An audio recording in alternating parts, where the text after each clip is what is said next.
नमस्कार दर्शकों, मेरा नाम है विजय लक्ष्मी और इंडिया टीवी के इस खास डिजिटल पॉडकास्ट मुद्दे की बात में आपका स्वागत है। इस पॉडकास्ट को कैमरे पर शूट करें मेरे सहयोगी अमित ठाकुर। और आज के इस पॉडकास्ट में हम बात करेंगे कि किस तरह से कर्नाटक में जो है अब स्थिति मोटा मोटी पूरी तरह से साफ हो गई है। हालांकि अभी तक जो है औपचारिक तौर पर कौन अगला मुख्यमंत्री होगा इसका ऐलान नहीं हुआ है, लेकिन सबको पता है डीके शिव कुमार अगले मुख्यमंत्री कर्नाटक के जो हैं वो होने जा रहे हैं। अब कल शाम को 4 बजे कांग्रेस विधायक दल की बैठक बेंगलुरु में होगी और उसके बाद इस बात का औपचारिक ऐलान भी कर दिया जाएगा। विधायक दल की बैठक में नेता का नाम चयन किया जाएगा कि कौन अगले मुख्यमंत्री पद के दावेदार होंगे, विधायक दल के नेता कौन होंगे, और फिर उसका बाद उसका औपचारिक ऐलान। तो यानी जो अभी तक चीज़ें अनौपचारिक है, कल उम्मीद की जाएगी कि वो तमाम चीज़ें जो है औपचारिक कर दी जाएंगी।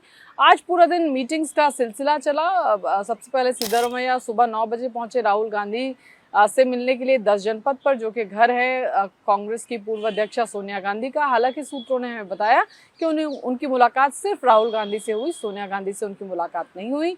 राहुल गांधी ने उनको धन्यवाद कहा कि उन्होंने इतने आराम से जो है उनकी बात मानी और अपने पद से इस्तीफा दे दिया। इसके बाद जो है सिद्धरमैया ने मुलाकात की कांग्रेस के अध्यक्ष मल्लिकार्जुन खड़गे से और फिर इसके बाद वो मिले केसी वेणुगोपाल से। और इसके साथ ही जो भावी मुख्यमंत्री हैं डीके शिव कुमार, वो भी दिल्ली में थे। उन्होंने भी मुलाकात की कांग्रेस के अध्यक्ष मल्लिकार्जुन खड़गे से और उनकी तस्वीरें उनके पैर छूते हुए आज काफ़ी वायरल हुई। इसके बाद वो केसी वेणुगोपाल से भी उन्होंने मुलाकात की और दोनों नेता आज सिद्धरमैया जो है वो वापस लौट गए बेंगलौर के लिए। और अब कल विधायक दल की बैठक में जो है चीज़ें साफ हो जाएंगी। अब जो खेल है सारा वो किस चीज़ का है, अब सारा खेल जो है वो है प्रदेश अध्यक्ष कौन बनेगा, इसके अलावा कैबिनेट में कौन आएगा कौन नहीं आएगा, कैबिनेट का स्वरूप किस तरह का होगा, इसके अलावा बोर्ड्स हैं काफ़ी सारे, उसके चेयरमैन डिप्टी चेयरमैन कौन बनेंगे। तो अब जो पूरी बैटल है वो आकर के टिक गई है इस पर। और अब सूत्र ये भी बता रहे हैं कि सिद्धरमैया जब आए तो उन्होंने बोला कि उनके लोगों को एडजस्ट किया जाए, ऐसी वो उम्मीद करते हैं। उनके बेटे के लिए भी उन्होंने कुछ स्पेसिफिक चीज़ों की डिमांड जो है वो की। हालांकि अभी भी सूत्र कह रहे हैं कि वो इच्छुक नहीं है राज्यसभा जाने के लिए। पार्टी ज़रूर चाहती है कि वो राज्यसभा जाएं। उनके साथ आज पूरे दिन केजे जॉर्ज, जो कि कर्नाटक सरकार में मंत्री हैं, सिद्धरमैया साहब के काफ़ी करीबी माने जाते हैं, 10 जनपद के भी हालांकि करीबी माने जाते हैं, वो आज पूरे दिन तमाम मीटिंग्स में केजे जॉर्ज जो है वो सिद्धरमैया के साथ दिखे। अब एक जो थ्योरी चल रही है, एक जो थॉट प्रोसेस चल रहा है कि केजे जॉर्ज, सिद्धरमैया चाहते हैं कि केजे जॉर्ज को जिस राज्यसभा सीट पर उनको भेजे जाने की बात कही जा रही है, सिद्धरमैया को, वो सीट जो है वो केजे जॉर्ज को दे दी जाए, उन्हें राज्यसभा पहुंचा दिया जाए और केजे जॉर्ज के बेटे राणा जॉर्ज को बाई इलेक्शन लड़वा करके कैबिनेट में उनका जो है उनके बेटे को कैबिनेट में जगह दी जाए। केजे जॉर्ज का नाम चल भी रहा है उप मुख्यमंत्री की, जहाँ तक बात है कि अल्पसंख्यक कोटे से उनको जो है उप मुख्यमंत्री पद जो है वो दिया जा सकता है। लेकिन एक जो थ्योरी काफ़ी चल रही है पूरे दिन, जिस पर चर्चा होती रही कांग्रेस के गलियारों में, कि केजे जॉर्ज सिद्धरमैया जो है वो चाहते हैं कि उनको राज्यसभा जो है वो भेज दिया जाए। इसके अलावा एक और नाम वाईएस शर्मिला, जो कि आंध्र प्रदेश की अध्यक्ष हैं कांग्रेस प्रदेश कमेटी की, और उन्होंने थोड़े समय पहले कांग्रेस पार्टी ज्वाइन की थी।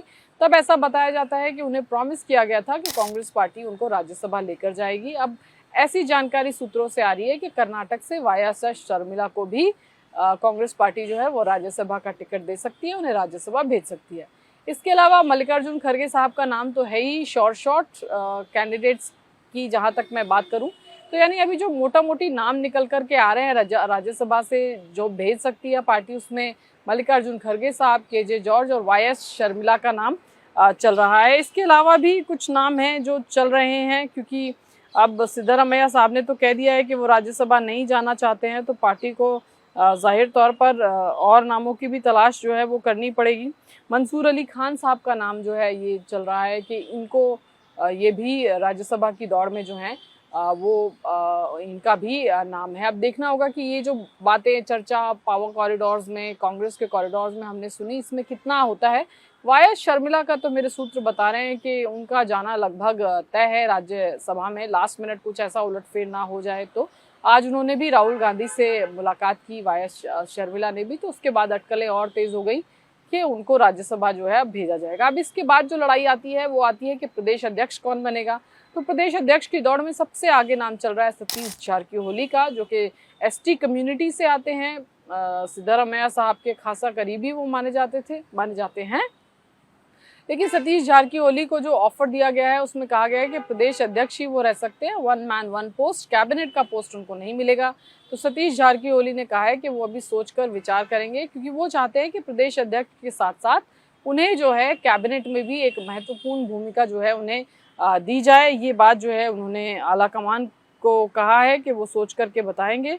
इसके अलावा अगर सतीश जारकिहोली और ईश्वर खांडरे जो लिंगायत समुदाय से आते हैं और अभी मंत्री भी थे सिद्धारमैया सरकार में, उनका भी नाम चल रहा था, लेकिन सबसे आगे रेस में सतीश जारकिहोली ही हैं। कांग्रेस पार्टी चाहती है कि एसटी समुदाय से सतीश जारकिहोली को ही जो है वो प्रदेश का अध्यक्ष बनाया जाए। लेकिन वो कैबिनेट भी चाहते हैं जो पार्टी देने के लिए तैयार नहीं है। अब देखना होगा कि क्या वहाँ पर बात बनती है या किस तरह से होता है।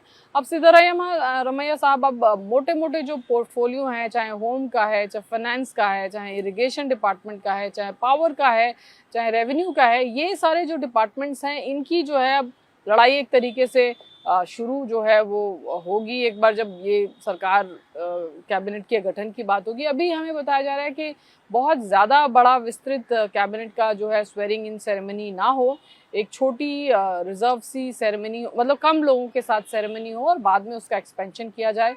ऐसा बताया जा रहा है कि कामराज प्लान भी कांग्रेस पार्टी कर्नाटक में एक बार दोबारा से इंट्रोड्यूस कर सकती है। कामराज प्लान दरअसल ये था कि जितने लोग मंत्रिमंडल में हैं, जितने बड़े चेहरे वेटरन्स हैं मंत्रिमंडल में, उनको मंत्रिमंडल से हटा करके जो है वो संगठन की जिम्मेदारी दी जाए। के कामराज जो कि तमिलनाडु के मुख्यमंत्री थे और 60 और 70 के दशक की जहां तक राजनीति की बात है तो उनका ये प्लान था। तब कांग्रेस पार्टी को मजबूत करने के लिए उन्होंने तमिलनाडु में ये फॉर्मूला उन्होंने निकाला था कि पूरी कैबिनेट से जितने मजबूत लोग थे उनको निकाल करके राज्य में काम करने की जिम्मेदारी दी गई थी और एंटी इनकम्बेंसी और बाकी तमाम फैक्टर्स से लड़ने के लिए कैबिनेट में नए चेहरों को जगह दी गई थी। तो अब ऐसा लग रहा है, सूत्र इस तरफ भी इशारा करे कि जो अभी मौजूदा कैबिनेट है उसके 10 से 11 लोग ही, अभी 32 की स्ट्रेंथ है जो कर्नाटक की असेंबली है वहाँ पर मिनिस्टर्स की, तो अभी ऐसा बताया जा रहा है कि दर्जन भर महज लोग ही अभी प्रेजेंट जो कैबिनेट है उसमें से रिपीट करें और बाकी 2 दर्जन से ज़्यादा इस तरह की खबरें भी चल रही है कि नामों को जो है वो ड्रॉप किया जा सकता है। तो ये भी देखना होगा कि किस तरह के समीकरण वहाँ पर बनते हैं, कौन कौन जो है वो विधानसभा में बतौर मंत्री पहुँचने में कामयाब रहता है, क्योंकि अब यही कोशिश जो है ये दोनों खेमों की रहेगी। DK शिव कुमार भी चाहेंगे कि जो बड़े महत्वपूर्ण पोर्टफोलियो हैं वो उनको मिलें, तो सिद्धारमैया भी चाहेंगे कि उनके करीबी लोगों को जो है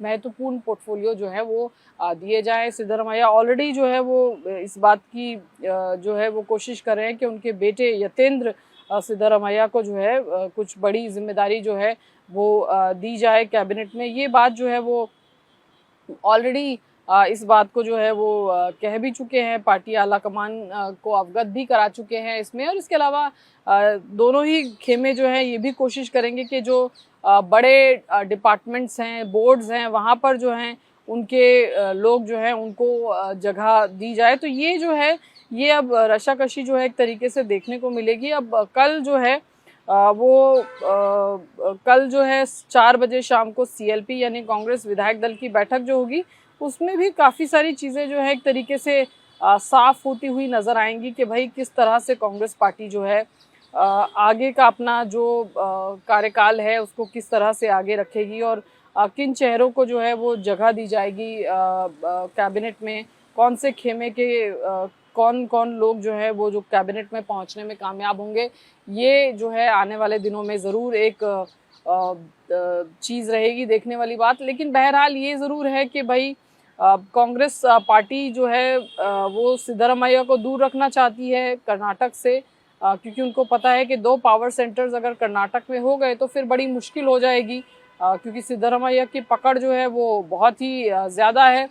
इसलिए उनको लगता है कि भाई अगर ये कर्नाटक में सिद्धारमैया बने रहे तो फिर 2 पावर सेंटर्स, एक तरफ DK शिव कुमार एक तरफ सिद्धारमैया होंगे तो बड़ी मुश्किल हो जाएगी। इसलिए आला कमान भली भांति इस बात से परिचित है, तो इसलिए वो पहले ही चाहता है कि एक सेंट्रल में रोल जो है सिद्धारमैया को दे दिया जाए और फिर यहाँ पर आला कमान अपने हिसाब से चीज़ों को करे। अब आज जो हमें सूत्र बता रहे थे कि मेडिकल और एजुकेशन का पोर्टफोलियो सिद्धारमैया ने मांगा है हाईकमान से, और राज्यसभा और काउंसिल के कैंडिडेट के चयन में भी उन्होंने कहा है कि उनकी रायशुमारी जो है वो सुनिश्चित की जानी चाहिए। उन्होंने कहा कि अब उनके लोगों की जो है अनदेखी नहीं की जानी चाहिए। उन्होंने पार्टी के कहने पर जो है उन्होंने बिना कुछ कहे या बिना कुछ भी अपना कोई भी विरोध के बिना उन्होंने साफ तौर पर अपना इस्तीफा दिया। तो इसके बदले में उनके लोगों की अनदेखी नहीं होनी चाहिए, कैबिनेट में उनके लोगों का रिप्रेजेंटेशन ठीक तरीके से होना चाहिए। मेडिकल और एजुकेशन का पोर्टफोलियो उन्होंने अपने बेटे यतेंद्र सिद्धारमैया के लिए मांगा है।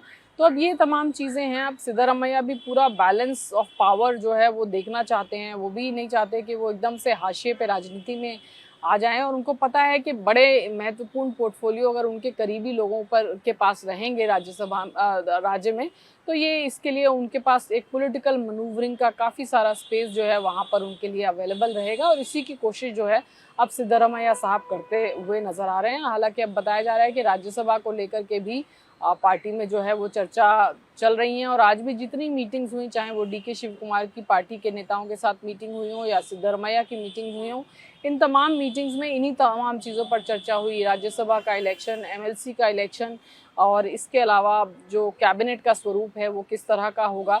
तो अब देखना होगा कि किस तरह की कैबिनेट बनती है। पर सूत्र बता रहे हैं, वो यही बता रहे हैं कि कांग्रेस पार्टी पूरी कोशिश करेगी कि एंटी इनकम्बेंसी के फैक्टर को निगेट करके 2028 के विधानसभा चुनाव में कांग्रेस पार्टी पहुंचे। ऐसे में काफ़ी सारे यंग चेहरे जो हैं, उम्मीद की जा रही है कि उनको कैबिनेट में जगह दी जाएगी। और ज़्यादातर जो बड़े चेहरे हैं जिनके खिलाफ एंटी इनकम्बेंसी है या फिर जिनकी संगठन में ज़्यादा यूटिलिटी हो सकती है, उनको सरकार से निकाल करके संगठन में यूटिलाइज किया जाएगा। तो अब आज जो है मीटिंग्स का दिन भर दौर चला। कल सीएलपी के बाद देखना होगा। बताया जा रहा है क्योंकि ज्योतिष में बहुत भरोसा रखते हैं डीके शिव कुमार, तो ऐसा बताया गया कि उन्होंने अपने ज्योतिषाचार्यों से कंसल्ट किया है कि कौन से दिन उनकी शपथ ग्रहण के लिए शुभ होंगे। तो उसमें शनिवार, सोमवार और बुधवार का दिन उन्हें दिया गया है, यानी कल का, और फिर उसके बाद सोमवार और बुधवार का दिन उन्हें उनके ज्योतिषों ने बताया है। तो देखना होगा। उम्मीद की जा रही है कि मोटा मोटी सोमवार या बुधवार में ही उनकी जो स्वेरिंग इन सेरेमनी है वो हो। और अभी जो है कम मंत्रियों के साथ उनकी स्वेरिंग इन सेरेमनी होगी पहले, और उसके बाद एक एक्सपेंशन जो है वो होगा। तो आज के डेलिब्रेशंस पूरे दिन इन्हीं तमाम चीज़ों पर रहे। तो आज का घटनाक्रम बस कुछ इसी तरह से रहा। आगे भी आपको जानकारी देते रहेंगे, जिस तरह की जानकारी हमारे पास आती रहेगी। आपने हमारा पॉडकास्ट देखा, उसके लिए बहुत बहुत शुक्रिया। Thank you.